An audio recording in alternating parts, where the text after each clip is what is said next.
In the brutal and unforgiving ring of boxing, Mike Tyson reigned supreme with sheer dominance, snagging the title of the youngest heavyweight champion on an intense and destructive path, fueled by a burning desire to conquer. He surrounds his opponents with his intimidating aura that sets him apart as the baddest man on the planet. The legacy he left behind is unmatched. There's never been anyone quite like him, and probably never will be again. Today, we look at 13 unforgettable moments in the brilliantly chaotic career of one of the deadliest and most fearsome fighters in the sweet sport of punches. 1. vs. Donnie Long, October 1985. Now, ladies and gentlemen, we stay in the heavyweight division. Man, your 19-year-old Tyson, just 9 fights into his professional career, squared off against the master of disaster, Donnie Long. Long wasn't your average opponent. He had given a tough time to notable contenders like James Broad and John Tate. Confident as ever, he boasted, "I feel like I could outbox Tyson. I can box as well as he can. I can punch better than Tyson." But his plan to keep Tyson in the middle of the ring crumbled in a mere 35 seconds. Tyson smashed a single left hook, and bam! Down went Long for the first time. Miraculously, he sprung back up like some sort of boxing phoenix. But Tyson, the relentless predator, wasn't done. Down went Long again, and once more he defied the odds and got back up. However, when that left hook met Long's right cheek one more time, it was game over. The master of disaster turned into just disaster in a lightning-fast 88 seconds. Tyson with another knockout. Again, his 6th in 9 professional fights. This is Marvis Frazier, July 1986. And there is a live look at Marvis Frazier, who has just entered the ring here. A name that carried weight not just because he was Joe Frazier's son, but because he was a bona fide fighter. Unlike some of the lesser-known opponents Tyson had faced before, Frazier had a solid record, taking down the likes of ex-title challenger James Tillis, fringe contender Jose Ribalta, and future champion James Smith in his last 3 fights. But none of that seemed to matter. ABC's boxing analyst, Alex Wallau, boldly declared, "Michael, give me first your reaction to the fight." The fight, I was confident. I trained real hard with my trainer, Kevin Rooney, who I owe a great deal to. It is not a matter of if Mike Tyson knocks out Marvis Frazier, but it's just a matter of when. And Tyson, true to form, wasted no time. Within 20 seconds, Frazier found himself defenseless against a thunderous right uppercut. He slumped to his knees, and by the time the referee, Joe Cortez, reached a count of 5, it was all over. The official time was a blink-and-you'll-miss-it 30 seconds, but the impact lingered for almost 2 decades, becoming one of Tyson's iconic moments in the ring. 3. vs. Trevor Berbick, November 1986.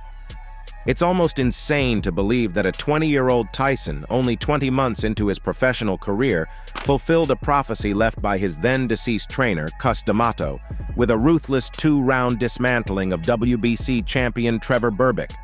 The sheer savagery with which Tyson, quick and powerful, sent the towering Berbick stumbling around the ring wasn't just a display of skill, it was payback for Berbick retiring Tyson's hero, Muhammad Ali, a mere 5 years earlier. This incredible victory marked Tyson's 13th of the calendar year, a mind-boggling feat in itself, and it also made him the youngest heavyweight champion in history, signaling the dawn of a new era in heavyweight boxing. What followed was a spectacular 2-year career that moved Tyson into a global icon, making him the biggest sensation in American sports and one of the most recognized names globally. 4. vs. Michael Spinks, June 1988. Fast forward 2 years from the Berbick bout, and Tyson was on a mission to unify all 3 heavyweight titles, delivering one of his most intimidating performances. Tyson's aura was so overwhelming that Michael Spinks hesitated to even step out of the dressing room, fearing the havoc Tyson could wreak upon him. And mind you, Spinks wasn't a pushover. He was a 1976 Olympics gold medalist, a seasoned pro champion in the light heavyweight division, and had made a spectacular ascent to heavyweight championship by dethroning Larry Holmes after a 7-year reign. With Spinks' impressive record, many boxing experts, including legends like Muhammad Ali and Ray Leonard, placed their bets on him. Well, they got it dead wrong. Spinks not only failed to win, he barely put up a fight. As ominous music filled the arena, Tyson entered the ring, rolled back the eyes in Spink's head, dropped him to his knee, and by the time referee Frank Cappuccino counted to 10, it was game over. Tyson turned to his corner, arms at his sides, as if to ask, "Anything else?" The fight ended in a punishing 91 seconds, and Tyson walked away with a then-record purse of $22 million. 5. Versus Mitch Green, May 1986. What appeared to be Tyson's biggest challenge at the time turned into a brutal beatdown in New York, where Mitch Green became nothing more than a punching bag. Unlike his previous match, Tyson was in peak condition right up to the final bell. He secured a unanimous decision victory and showed that his conditioning was at its zenith.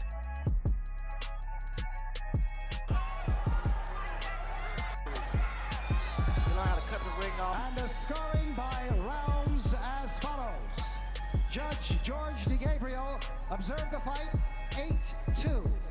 And Judge... Fast forward 2 years after that brutal unanimous decision win, and the Iron Man found himself face-to-face with Mitch Green once again, but this time outside the ropes. The street brawl left Tyson with a fractured wrist, and Green sported a swollen left eye, not to mention 5 stitches on his nose. 6. Versus Tony Tucker, August 1987. In a bout dubbed the Undisputed Heavyweight Champion, Tyson had his eyes set on maintaining that undefeated record. Despite already securing 2 title belts, boasting 30 consecutive victories, and dispatching all but 3 opponents within the distance, Tyson had plenty at stake when he faced off against Tony Tucker. Tucker, unbeaten in 34 fights, held the final piece of the 3-title puzzle, the IBF strap he'd snatched by defeating Buster Douglas a couple of months earlier.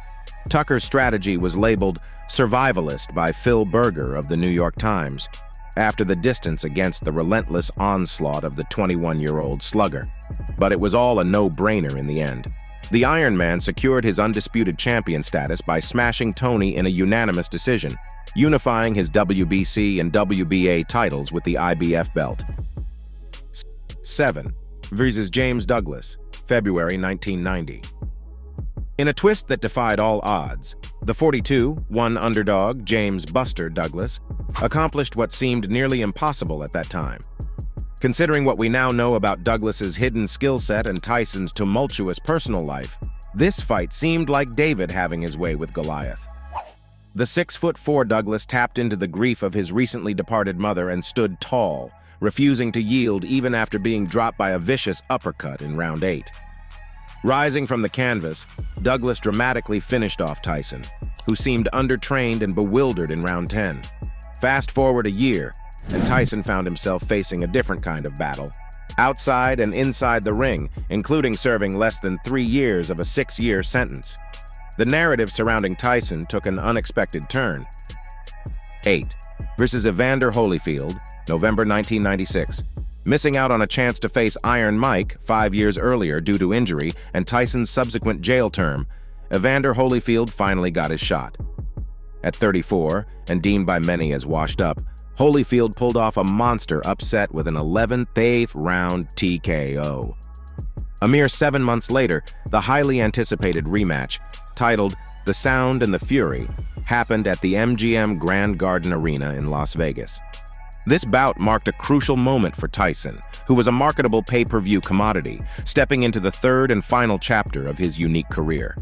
However, this match would be remembered for a different reason. Frustrated by what he thought was an unchecked headbutt from Holyfield, Tyson had a momentary in-ring meltdown. He was disqualified for biting off a piece of Holyfield's right ear. This triggered massive chaos inside the ring, and a 1-year suspension of his boxing license in Nevada, and a hefty $3 million fine. 9. Versus James Tillis, May 1986. A notable move away from Tyson's usual quick-fire victories, his first bout to go the full distance was against the resilient and skilled James. Tillis proved to be a formidable opponent, coming close to handing Tyson his first defeat. But the Iron Man proved his mettle, ultimately triumphing over Tillis and securing a hard-fought unanimous decision. 10. Versus Donovan Ruddock, March 1991. Two of the most powerful punchers in the division, Mike Tyson and Donovan Ruddock, locked horns in a fierce slugfest to determine the true heavyweight force that got one of them bent. Their rematch came just 3 months later, and Tyson solidified his standing as the undisputed #1 contender. In the pre-fight verbal exchange, Tyson had already claimed victory, setting the tone for what was to come. Tyson proved too overwhelming for Ruddock, smashing explosive combinations and ultimately securing a unanimous decision victory. This fight turned out to be even more grueling than their previous bout, but Tyson turned out victorious, leaving no doubt about his dominance in the ring. 11. Versus Franz Botha, January 1999. At this point, Tyson's speed and finesse had dwindled, making it a challenging matchup against Franz Botha.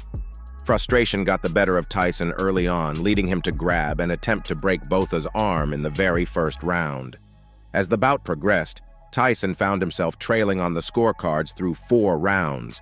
But in a dramatic turn of events, Tyson managed to turn the tide, landing a flawless straight right hand in the 5th round, a knockout blow that brought an abrupt end to the contest. 12. Versus Lennox Lewis, June 2002.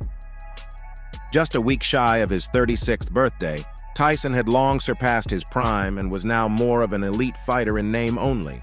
But there remained one colossal payday knocking against the then reigning unified champion, Lennox Lewis. T-Fight went on much like the mismatch insiders had foreseen. Yet, given Tyson's financial woes at the time, it was a payday he desperately needed. To drum up interest, Tyson injected outright insanity into the promotion, including biting Lewis's leg during a press conference in New York, adding a layer of unpredictability to the event. The bout itself was brutal, with Tyson enduring a punishing beating before Lewis sealed the deal in round 8. Despite the one-sided nature of the contest, it went down in history as the highest-grossing fight up to that point, boasting 1.95 million PPV buys and a staggering live gate of $106.9 million. But for Tyson, it marked the 3rd knockout loss of his career, signaling the end of an era for the once undefeated force in the ring. 13. Versus Kevin McBride, June 2005. Became Tyson's final opponent. Despite being ahead on the scorecards, the boxing legend decided to call it quits midway through the fight. Yet Tyson, not content to let his storied career fade away quietly, made a surprising return 15 years later, in November 2020. Tyson engaged in a one-off exhibition match with Roy Jones Jr., resulting in a draw. Once again, he delivered an impressive performance, showcasing his enduring skill and resilience at 54 years old. While he hinted at a possible return to the ring, no subsequent matchups happened. Tyson ultimately chose to retire once again, concluding a legendary career defined not only by titles and championships, but also by its unforgettable impact and awe-inspiring moments. Tyson's legacy in the ring stands as a reminder of what one man's fists can achieve when guided by skill, speed, and an undying will to win. Thanks for staying with us, and like and subscribe for more legendary moments in the ring. Good luck out there.